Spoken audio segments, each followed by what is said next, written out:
Durante años, Nicolás Valdivia vivió en silencio. Era ocurrente, generoso y trabajador, pero en los ojos de su familia siempre fue el menos exitoso. Mientras sus hermanas se casaban con hombres adinerados y ostentaban sus logros en cenas familiares, él optó por caminos más discretos.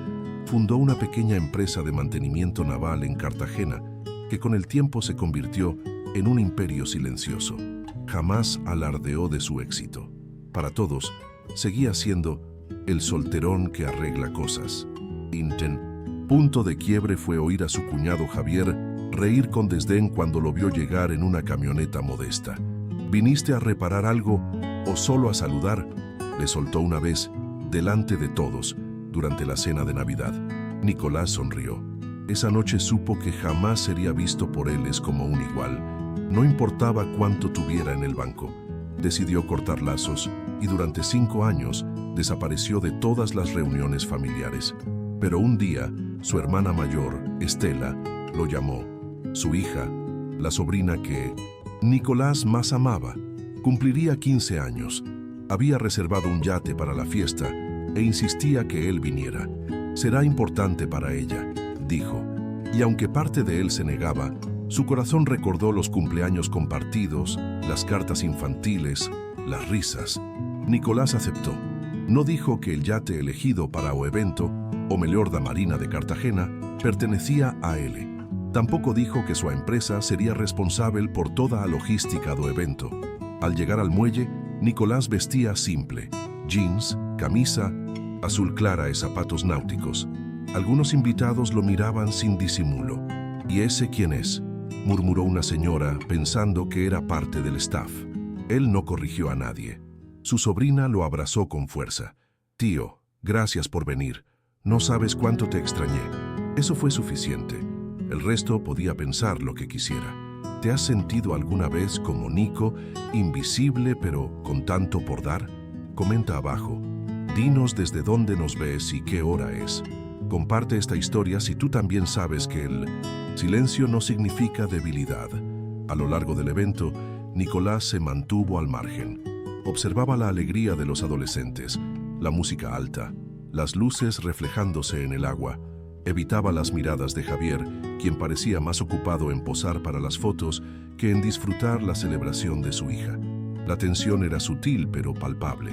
Nicolás la conocía bien. Era la misma que había sentido años atrás cuando lo ridiculizaban en cenas familiares. En un momento, uno de los baños del yate dejó de funcionar. Una tubería se rompió y el agua comenzó a filtrarse. Hubo gritos, carreras y confusión. El capitán pidió calma, pero no había técnicos a bordo. Nicolás, sin pensar 2 veces, fue al compartimento de servicio, tomó unas herramientas y en minutos estaba agachado, con las mangas arremangadas arreglando la válvula principal. Fue entonces cuando Javier lo vio, y con una carcajada burlona gritó: «¡Claro! Sabía que no habías venido como invitado. ¡Qué bueno que trajeron al plomero!». La risa estalló entre algunos presentes. Otros solo bajaron la mirada. Nicolás no respondió. Ajustó la última tuerca, se lavó las manos en silencio y regresó a la cubierta. Una señora, amiga de Estela, se acercó curiosa. «¿De verdad eres plomero? Nunca lo habría imaginado. Tienes una mirada muy firme». Nicolás apenas sonrió. «Sé arreglar muchas cosas», dijo con calma. Su sobrina lo abrazó de nuevo. «Gracias por salvar mi fiesta, tío». Él asintió, mientras los ecos de la humillación resonaban a su alrededor. En el salón principal, Javier seguía bromeando. «Siempre hay un tipo que se aparece en las fiestas para conseguir trabajo», murmuraba. Nicolás lo observó desde lejos. La fiesta estaba por terminar, y el momento que aguardaba, discretamente, se aproximava. Nadie imaginava que o verdadeiro dono do yate, da empresa e do evento, era justamente aquel que ellos llamaban plomero. Cuando el capitán del yate alzó su copa para pedir la palabra, todos guardaron silencio. Agradeció a los invitados, elogió la elegancia de la familia y mencionó lo impecable que había sido el soporte técnico durante el evento. Y eso se debe, añadió, a una empresa ejemplar cuyos estándares superan cualquier otra en Cartagena. Señoras y señores, Un fuerte aplauso para Valdivia Náutica Integrada. Nicolás permaneció inmóvil. Nadie sospechó que ese apellido no era casualidad. Javier, sin captar la referencia, siguió con sus bromas. Miren qué ironía, el plomero trabaja en una empresa de lujo. Seguro fue casualidad. Nicolás entonces se levantó. Caminó hacia el centro del salón, con calma. Todos volvieron los ojos hacia él, esperando tal vez una queja, un discurso tímido o incluso una disculpa. Pero lo que dijo congeló el aire a su alrededor. Quiero agradecerles por estar aquí, especialmente a quienes me recibieron con risas y desprecio. Me recordaron por qué me alejé de esta familia, pero hoy no vine como hermano, ni como invitado. Vine como el dueño de este yate y de los otros 23 que están anclados en esta marina. El silencio se extendió como una ola. Algunos rieron pensando que era una broma, pero el capitán asintió con la cabeza. Es cierto, el señor Valdivia es propietario de esta embarcación y presidente de la empresa que organizó este evento. Estela empalideció. Javier dio un paso hacia atrás. ¿Qué estás diciendo?, murmuró. Nicolás lo miró directamente. Que el hombre que tú llamaste plomero es quien firmó el cheque para esta fiesta y también quien pagó las becas universitarias de tus hijos sin que lo supieras. Un murmullo se formó. La sobrina, con los ojos llenos de lágrimas, se acercó despacio y tomó la mano de su tío. En ese instante, el salón se convirtió en una mezcla de vergüenza y admiración. Amigos de la familia comenzaron a acercarse para pedir disculpas, felicitarlo, intentar algún tipo de reconciliación tardía. Nicolás sonrió con gentileza, pero mantuvo la mirada distante. No había odio allí, solo la firmeza de quien no olvida cómo fue tratado cuando era invisible. Si esta historia te conmovió hasta aquí, comenta qué harías tú. Suscríbete para más relatos reales como este y compártelo con alguien que necesita recordar que el respeto vale más que el dinero. La música volvió a sonar, pero el ambiente ya no era el mismo. Javier intentaba justificarse ante su esposa, diciendo que no sabía, que fue solo una broma. Estela, con lágrimas en los ojos, pidió disculpas a su hermano. Nicolás aceptó con educación, pero sin entusiasmo. Lo que debía decirse ya había sido dicho. Al día siguiente, las redes sociales estaban inundadas con fotos del evento, pero lo que más circulaba era el video del momento de la revelación. El plomero millonario se volvió una especie de leyenda local. Personas que antes ignoraban a Nicolás comenzaron a buscarlo para entrevistas, asociaciones, negocios. Él rechazó todo. No quería fama. Ya tenía lo que necesitaba. Regresó a su casa alejada del centro de Cartagena, donde vivía con sus 2 perros y un pequeño estudio de escultura. Su vida era tranquila, lejos de las apariencias, de las cenas forzadas, de los juicios disfrazados. A veces recordaba la mirada de su sobrina, el único abrazo que verdaderamente valió la pena aquella noche. Desde entonces, nunca más participó en eventos familiares, pero enviaba tarjetas discretas para los cumpleaños de sus sobrinos, y cada vez que pasaba por la marina y veía a alguien subestimando a un trabajador, sonreía. Porque él sabía, el mundo pertenece a quienes se mantienen firmes, incluso cuando el mundo insiste en no verlos. A pesar del impacto que causó aquella noche, Nicolás no buscó revanchas, no demandó a nadie, no publicó comunicados ni hizo comentarios sarcásticos. Simplemente dejó que el peso de la verdad hablara por él. Esa fue su forma de justicia, silenciosa, elegante e irrefutable. Aquellos que se burlaron de él ahora cargaban con su propia vergüenza. Durante las semanas siguientes, varios miembros de la familia intentaron contactarlo. Estela le envió mensajes largos llenos de disculpas y justificaciones. Incluso Javier, con quien no hablaba desde hacía años, le escribió un correo admitiendo que había sido injusto, pero sin malas intenciones. Nicolás leyó cada palabra con calma y no respondió, no por rencor, sino porque entendía que algunas relaciones, cuando se rompen, no deben volver a armarse. La única persona con la que mantuvo contacto fue su sobrina.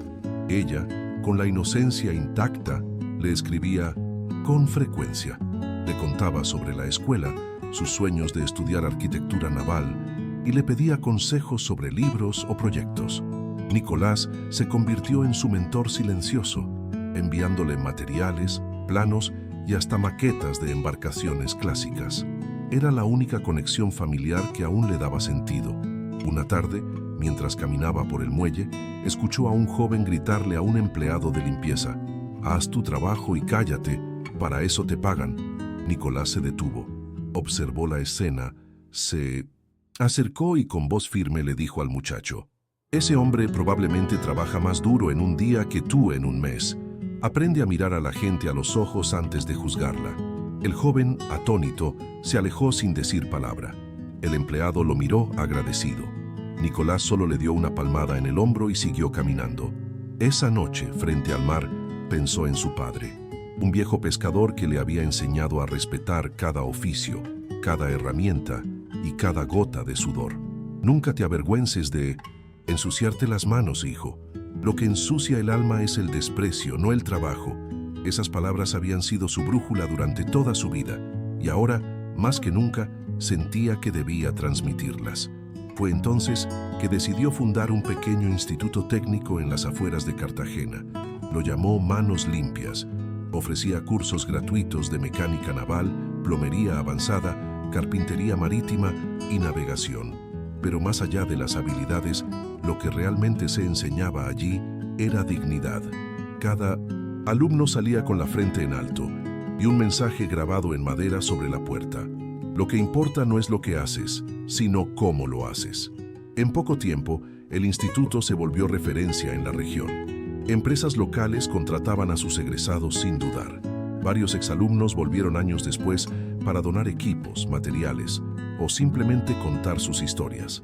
Nicolás los escuchaba con una mezcla de orgullo y humildad.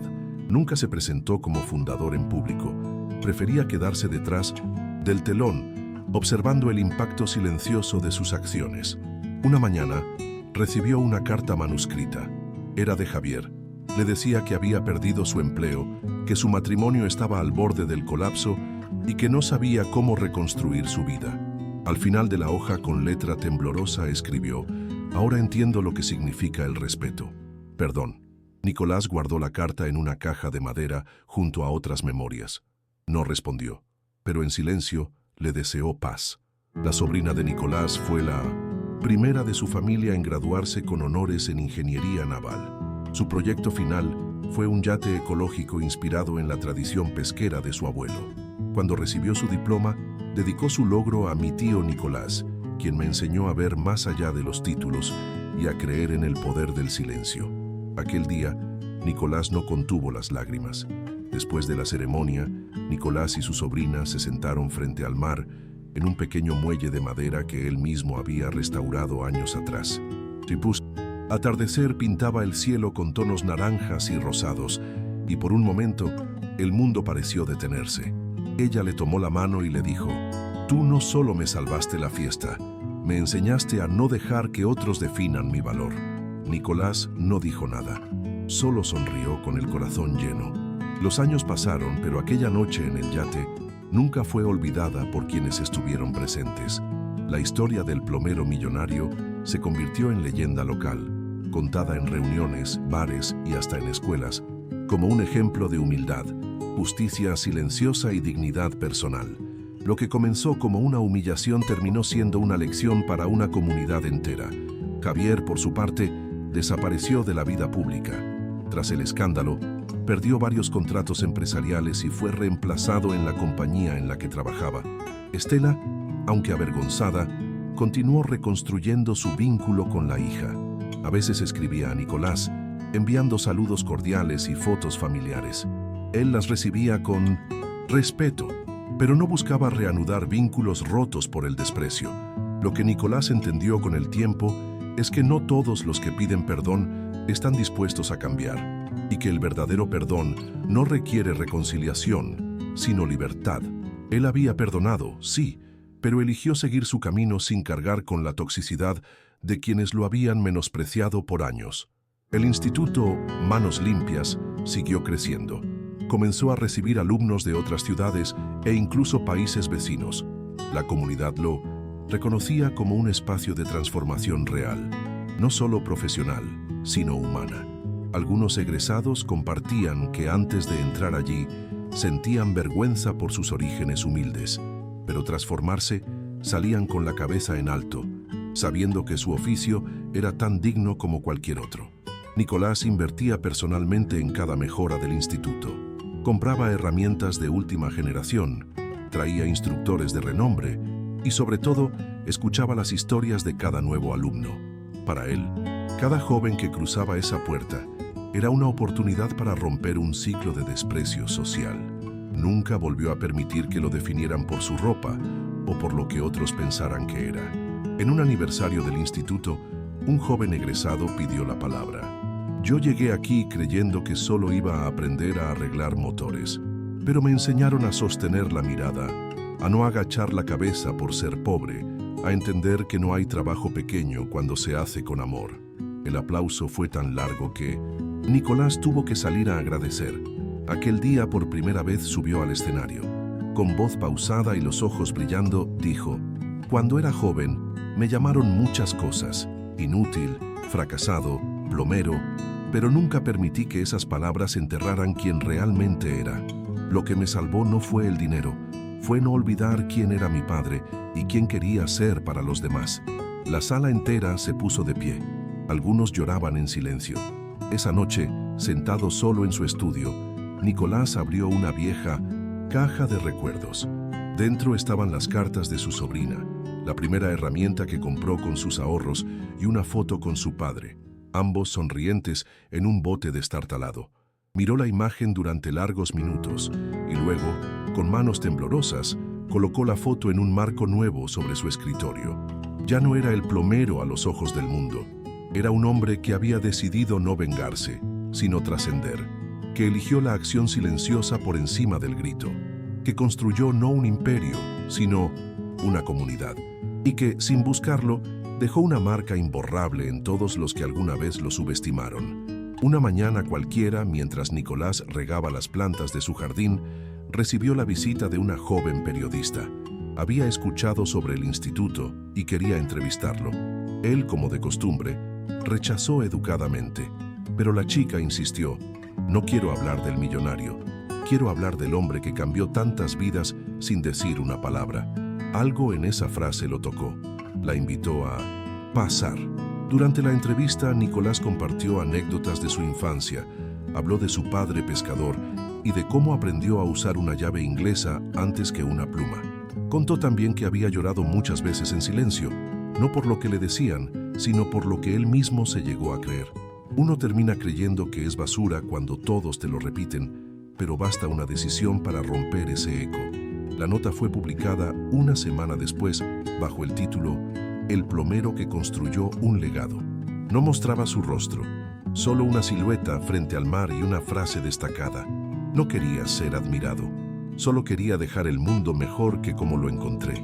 El artículo se volvió viral, pero Nicolás siguió su vida como si nada hubiera pasado. En el aniversario número 10 del instituto, cientos de exalumnos y familias se reunieron para homenajearlo. Hubo discursos, música, lágrimas y muchas historias de superación. Una mujer subió al escenario con su hijo en brazos. «Gracias a este lugar, pude dejar de limpiar casas y convertirme en técnica naval. Mi hijo no crecerá avergonzado de mí, gracias a usted». Nicolás, desde su silla, bajó la cabeza emocionado. Poco después, una fundación internacional ofreció invertir en el crecimiento del proyecto. Propusieron abrir nuevas sedes en otros países. Nicolás aceptó con una única condición: que cada centro mantuviera el mismo lema en la entrada en todos los idiomas posibles. Para él, esa frase era más que un mensaje, era una herida cicatrizada. En casa, su sobrina seguía visitándolo cada domingo. Compartían café, charlas profundas y paseos por la costa. Ella ya trabajaba en una empresa de diseño naval, pero decía que su mejor aprendizaje seguía siendo el de aquel día en el yate. «A veces quisiera que el mundo te conociera más», le decía. Pero Nicolás siempre respondía lo mismo: «Prefiero que el mundo conozca lo que hice, no quién soy». Un día, mientras reparaba una vieja radio en su taller, recibió una llamada inesperada. Javier, su cuñado, había sufrido un accidente y estaba hospitalizado. Estela pedía ayuda, pues él no tenía seguro ni familiares cercanos disponibles. Nicolás no dudó. Fue al hospital, pagó las cuentas médicas y se sentó a su lado sin decir una palabra. Cuando Javier despertó, lo vio a los pies de la cama. ¿Tú? ¿Por qué harías esto? Nicolás respondió tranquilo. Porque yo no soy como tú. No hubo más palabras. Se levantó, le deseó pronta recuperación y se fue. Fue la última vez que se vieron. Nicolás no lo hizo por redención ni por grandeza. Lo hizo porque había elegido no repetir la cadena de desprecio. Al volver a casa, se miró al espejo. Ya tenía canas, algunas arrugas nuevas, pero la mirada seguía firme. No de arrogancia, sino de paz. Había pasado toda una vida escuchando que no valía nada, y aún así, lo había dado todo. No por aprobación, no por fama, sino por convicción, por dignidad, por memoria. La última noche del verano, Nicolás caminó solo por el muelle. El mar estaba calmo. Desde lejos se veía la silueta del yate donde todo cambió. Cerró los ojos y respiró profundo. En su mente no había odio, ni tristeza, ni orgullo, solo gratitud. Porque a veces la mayor justicia no es hacer que todos te vean, sino que ya no te importe si lo hacen. Los años siguieron pasando y Nicolás, aunque más reservado que nunca, seguía involucrado en cada decisión importante del instituto. No importaba cuántas sedes se abrieran, siempre encontraba tiempo para revisar los informes, sugerir cambios y visitar personalmente a los instructores. Para él, eso no era un trabajo, era un legado, una forma de sanar no solo su propia historia, sino la de muchos otros que, como él, habían sido menospreciados por tener manos sucias. Una tarde recibió la visita de un joven con rostro familiar. Era el hijo menor de Javier, su sobrino ya adulto. Había cruzado la ciudad solo para agradecerle. Mi padre nunca fue el mismo después de aquel día, pero yo sí entendí la lección. Usted cambió la historia de nuestra familia aunque nadie se lo dijera. Nicolás le ofreció café y conversaron durante horas. Fue la primera vez que escuchó a alguien de esa parte de la familia sin sentir dolor. Ese joven, con el tiempo, se convirtió en voluntario del instituto. Ayudaba en tareas administrativas, pero también compartía su historia con otros alumnos. Decía que lo que más le impactó no fue el éxito económico de su tío, sino su capacidad de actuar sin rencor. Mi tío Nicolás me enseñó que la mejor venganza es vivir con principios, no con resentimiento. Una noche de tormenta, el techo de una de las sedes del instituto colapsó. Nicolás, con más de 60 años, fue uno de los primeros en llegar al lugar para ayudar con las reparaciones. Los jóvenes intentaban disuadirlo, preocupados por su edad, pero él respondió con una sonrisa. Mis manos aún recuerdan cómo se hace esto. No puedo pedirles que amen este lugar, si no me ven amarlo yo primero. Las imágenes de él, empapado bajo la lluvia, reparando techos junto a sus alumnos, circularon por todo el país. Muchos lo llamaron héroe, símbolo de esfuerzo, ejemplo de humildad, pero él no quiso recibir homenajes, se negó a recibir premios o medallas. Su única respuesta fue colgar en la entrada del instituto una nueva placa de madera que decía: la dignidad no se hereda, se construye. Aquel gesto fue más poderoso que cualquier discurso. Los medios lo buscaban, pero él evitaba entrevistas. Decía que su historia ya estaba contada, no con palabras, sino con acciones.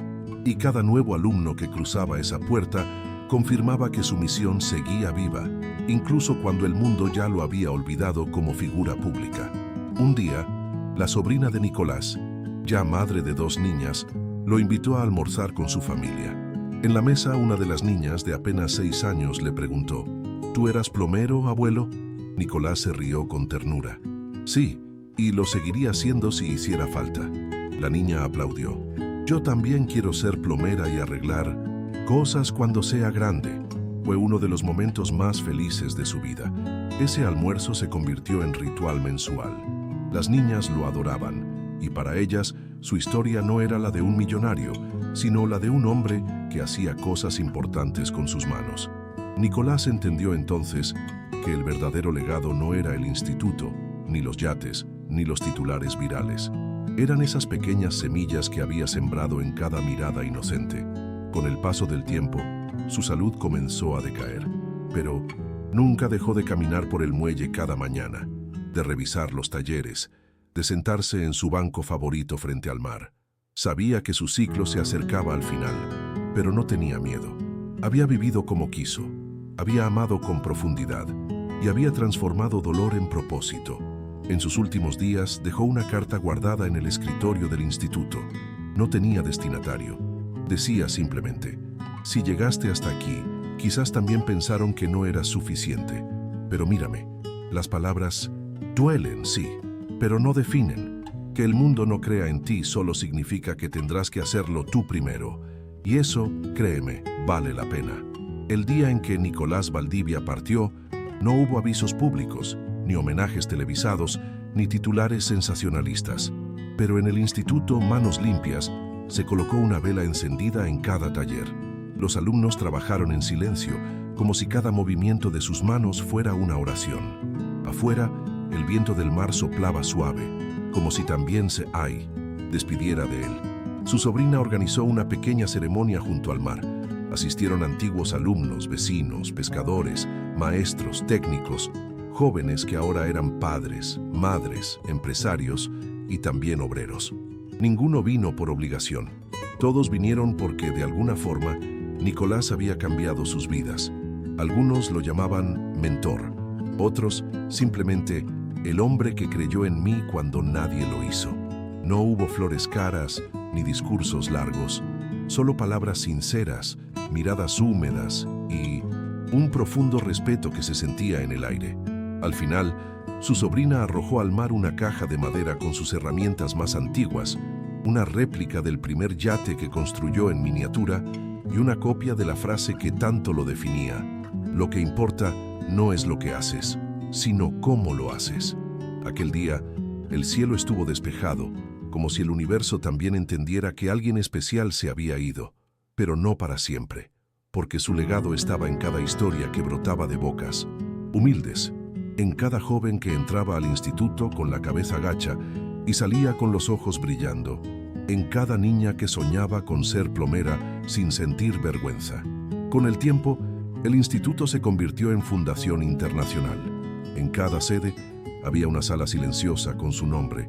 No era un mausoleo, era un espacio vivo, lleno de herramientas, libros y retratos de exalumnos, construyendo barcos, reparando motores, diseñando sueños. El espíritu de Nicolás estaba allí, en cada rincón, como un susurro constante de dignidad. La historia de Nicolás también fue llevada al cine, por un exalumno que se convirtió en guionista, pero él pidió una sola condición: que su rostro jamás apareciera con claridad, que vean sus manos, que escuchen su voz, pero que entiendan que esta historia podría ser la de cualquiera. La película fue un éxito, pero lo que más emocionaba al público no era el final triunfal, sino el comienzo lleno de desprecio y silencio. Los jóvenes que veían esa película en escuelas y centros comunitarios salían inspirados, no a ser millonarios, sino a no dejar que nadie les diga cuánto valen. La figura de Nicolás se convirtió en símbolo de resistencia silenciosa, de aquellas personas que no levantan la voz, pero mueven el mundo con sus actos. Un día una de sus nietas, ya adolescente, escribió en su diario: mi abuelo era invisible para muchos, pero para mí fue el hombre más grande que jamás existió. Me enseñó que arreglar una fuga de agua puede ser más digno que firmar un contrato millonario si lo haces con amor. Esa frase fue grabada en mármol en la entrada del instituto, años después. Hoy, si caminas por el muelle de Cartagena al atardecer, aún puedes ver una banca de madera junto al mar. Nadie se sienta allí sin respeto. Dicen que si cierras los ojos, puedes sentir la brisa acariciando tu rostro y escuchar una voz grave y cálida diciendo: no te rindas, ellos no tienen que verte, tú solo tienes que creer, porque esa, al final, fue la verdadera herencia de Nicolás Valdivia. Y así terminó la historia del hombre al que un día llamaron plomero, sin saber que era dueño del mar.